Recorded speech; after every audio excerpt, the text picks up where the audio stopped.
It is the dead of night. The entire high-rise building is wrapped in utter silence, and you are fast asleep in your room after a long and tiring day. Suddenly, a harsh, piercing fire alarm cuts through the quiet night, sharp enough to rouse every resident in the building.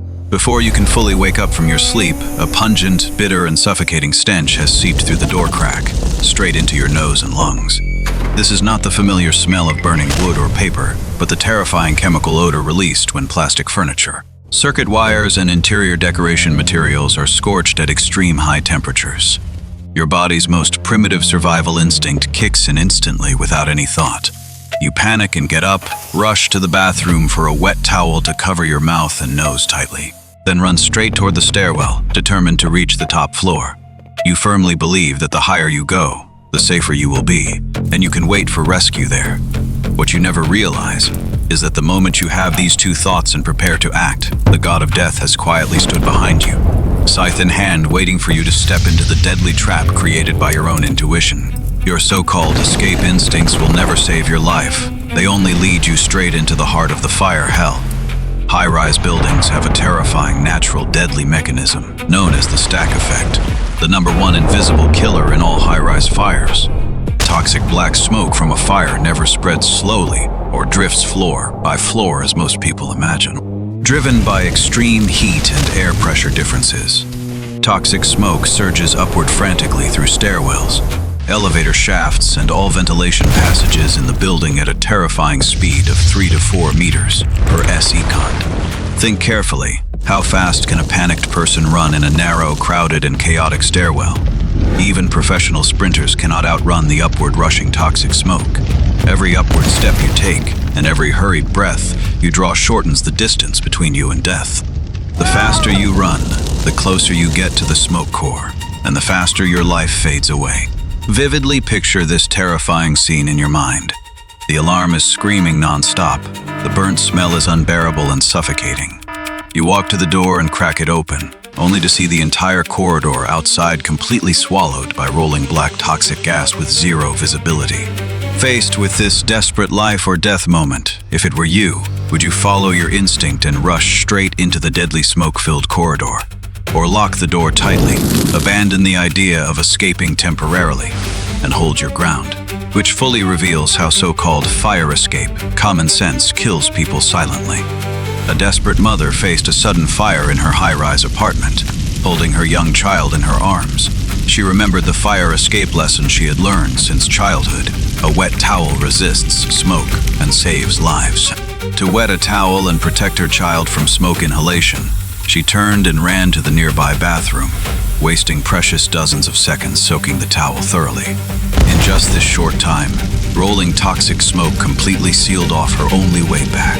The mother was separated from her child in an instant, trapped in different smoke-surrounded areas. The simple choice to find a wet towel eventually turned into an irreversible lifelong tragedy. This was no accident. It was the inevitable consequence of blindly believing in false survival myths. All modern urban buildings are filled with a large number of petrochemical decoration materials, completely changing the fire survival environment compared with old buildings. After a fire breaks out, the disaster deteriorates far faster than anyone can imagine. Just 1.5 minutes after ignition, thick toxic smoke drops rapidly to 1.8 meters above the ground, exactly the breathing height of most adults. Only 3.5 minutes after ignition, the temperature in the fire area soars sharply to 700 degrees Celsius, hot enough to melt most indoor decorations and daily necessities instantly. The wet towel, everyone regards as a life-saving magic tool, is never protection, but a deadly hidden danger. It cannot block carbon monoxide and other fatal toxic gases produced by combustion at all. On the contrary, once a wet towel encounters high temperatures of hundreds of degrees, it instantly generates high heat steam, directly scalding your respiratory tract, throat, and lung tissue, leaving you unable to breathe immediately. In addition, the ridiculous rumor of taking off stockings to prevent skin adhesion is completely debunked here. Nylon stockings have a melting point of only 200 to 250 degrees Celsius. Before the stockings even melt and stick to the skin, the human body will already suffer fatal high-temperature damage long before that. The fire spreads rapidly, time is running out fast, and you only have the last 30 seconds of golden survival time left. Facing this life or death choice, if it were you, would you waste precious time looking for a deadly wet towel that speeds up your death? Or get down on your hands and knees immediately, stay close to the floor where the only clean air remains, and fight for your last chance to breathe? The Taiwan Fire Department once conducted a shocking one-to-one real scene fire protection comparison experiment, whose final results directly subverted everyone's fire escape cognition. The experiment built 2 identical rooms with the same decorations, materials, and fire source placement.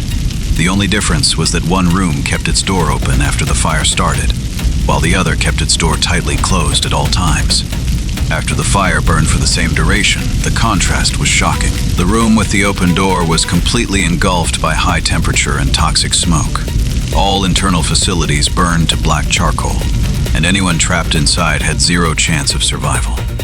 In contrast, the room with the closed door remained almost as clean and intact as before the fire, with no smoke intrusion or high temperature invasion, becoming the only safe haven in the fire scene. Everyone must remember this core fire survival truth forever. The #1 killer in all fires is never the visible open flame, but the invisible toxic smoke that spreads silently and rapidly. Closing and keeping the door tightly closed is the simplest and most effective life-saving action. A closed door completely cuts off the oxygen supply for fire combustion, blocks the rapid spread of toxic smoke and high temperature, and isolates you from the fire hell outside. You must keep this standard safety operation firmly in mind. Never use your palm to test the door temperature. Always use the back of your hand to touch the upper part of the door repeatedly. The back of the hand is more sensitive to high temperature and avoids instant scalds that disable your hands. Only after confirming the door is not hot can you crack it open slightly to check the external. Fire and smoke situation never open the door fully in a hurry. Outside the closed door, you can clearly hear the desperate screams of fleeing people and the roaring of toxic smoke and high temperature fire. Your reason tells you opening the door means certain death, but your primitive instinct keeps urging you to run and escape. If it were you, could you resist the urge to flee, hold the door tightly with all your strength, and build your only relatively safe living space by keeping the door closed? The most deceptive and harmful fire survival lie that has cost countless lives is this: hide in the bathroom and wait for rescue once a fire breaks out. Countless trapped people regard the bathroom as their last refuge, thinking it has water and a closed space to keep out fire and smoke. In reality, the bathroom is not a shelter at all, but a tailor-made airtight toxic gas tomb in a fire. Most modern family bathroom doors are made of plastic or low-density composite materials, which melt and deform rapidly at temperatures above 200 degrees Celsius, losing all protective and isolating functions instantly. Bathroom floor drains and drainage holes are designed with deodorant and backflow prevention structures all year round, making it impossible to replenish fresh air. The water from shower heads and water pipes is negligible against a 700-degree high-temperature fire, unable to cool the fire or disperse smoke at all. Hiding in the bathroom and closing the door simply locks you in a closed space where toxic smoke accumulates continuously, leaving you waiting for death silently. Every modern high-rise room hides another invisible fire assassin: the central air conditioning ventilation pipeline. Once a fire breaks out, air conditioning ducts become VIP fast passages for toxic smoke to invade every room. If you fail to turn off the air conditioner and block the ventilation ducts tightly in time, all your door closing and gap-blocking defenses will be useless, as toxic smoke will keep flowing into the room through the ducts. The correct survival steps after retreating to a room are clear. First, turn off all air conditioning and ventilation equipment.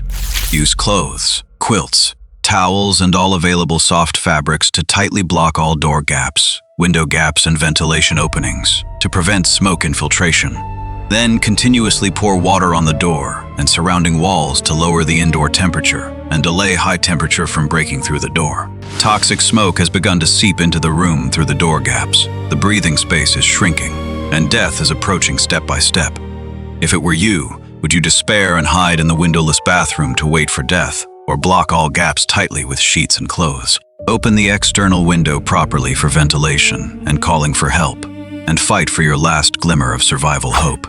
All fire survival skills and complex judgments boil down to 8 simple yet ruthless core words: small fire escape, fast, thick smoke, close the door, This is the bottom line survival logic summarized from countless firefighting practices and real fire cases, the only iron law that can save your life.